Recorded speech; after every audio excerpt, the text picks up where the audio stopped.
Now, the president's cognitive decline is not a laughing matter because he is still leader of the free world. And have a look at this embarrassing blunder during the Quad address just yesterday. I want to thank you all for being here. And now, who am I introducing next? Who's next?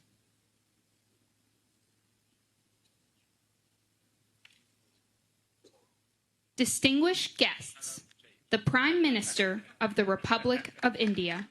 Oh, dear God, who's next? I mean, the meeting only had three other leaders there. Our Prime Minister, Anthony Albanese, was there, and you saw the two other leaders up on stage with Joe Biden, and he still couldn't remember what was happening, who was coming next, what their names were. It's sad, Alex. There's no other way to describe it. This is not how any country should be run.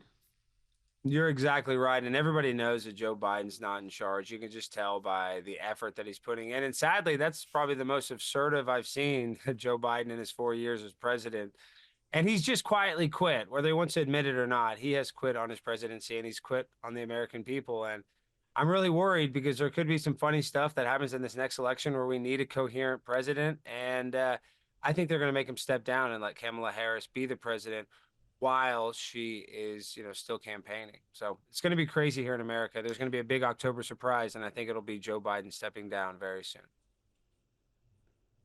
That would be fascinating, and it would be a fairly underhanded tactic, but certainly one that I think will be impactful if they have Kamala running essentially as the incumbent and give her the prestige of the presidency.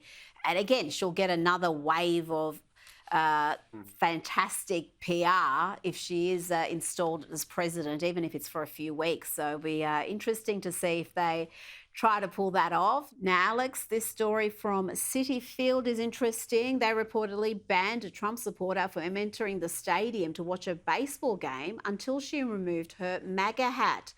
Now, this fan, Aura Moody, is now suing the stadium for $2 million in damages. She claims this ban was a violation of her right to free speech and has caused her emotional distress. What do you make of this? I'm all for this sort of legal action. If they want to behave like this, let them find out. Her suing them for $2 million. She has to show damages, so I don't know if she got $2 million worth of emotional distress. But even if she gets free season tickets or a few $1,000s, good for her, because they shouldn't limit what sort of political memorabilia you should be able to wear to a baseball game. So I am happy that she filed this lawsuit, but $2 million, I think that's highly unrealistic if you ask me, but I'm not an attorney. You don't know how much emotional damage she sustained, so let's not predetermine that. I mean, it could have been very deep indeed, and they wouldn't do that if you turned up with, say, a LGBTQ lanyard or some rainbow cap. They wouldn't tell you not to enter or get rid of it. So political symbols have been at these sporting games for a long time, so you can't be selective about it.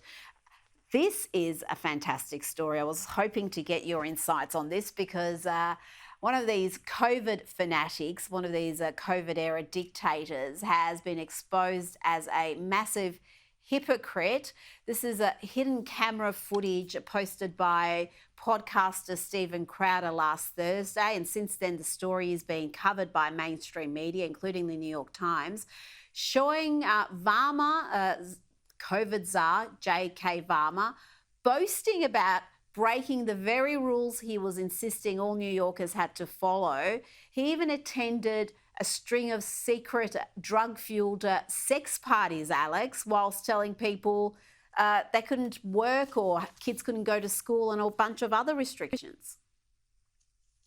Well, rules for thee, but not for me. And it's not any different than what Gavin Newsom did when he went to French Laundry at the height of the pandemic in California when everybody else was shut down.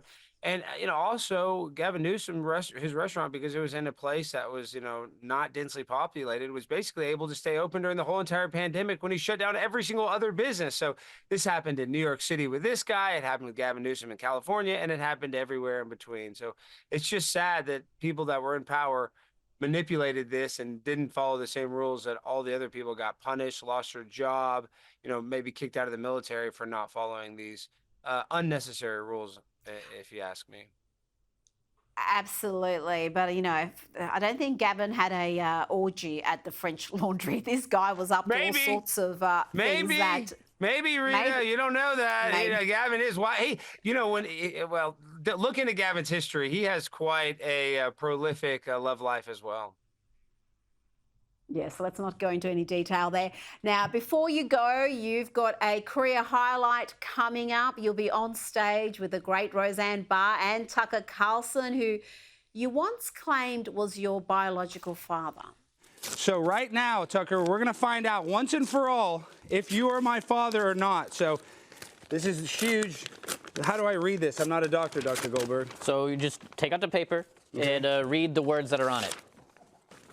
It says, Tucker, you are not the father. This has to be wrong.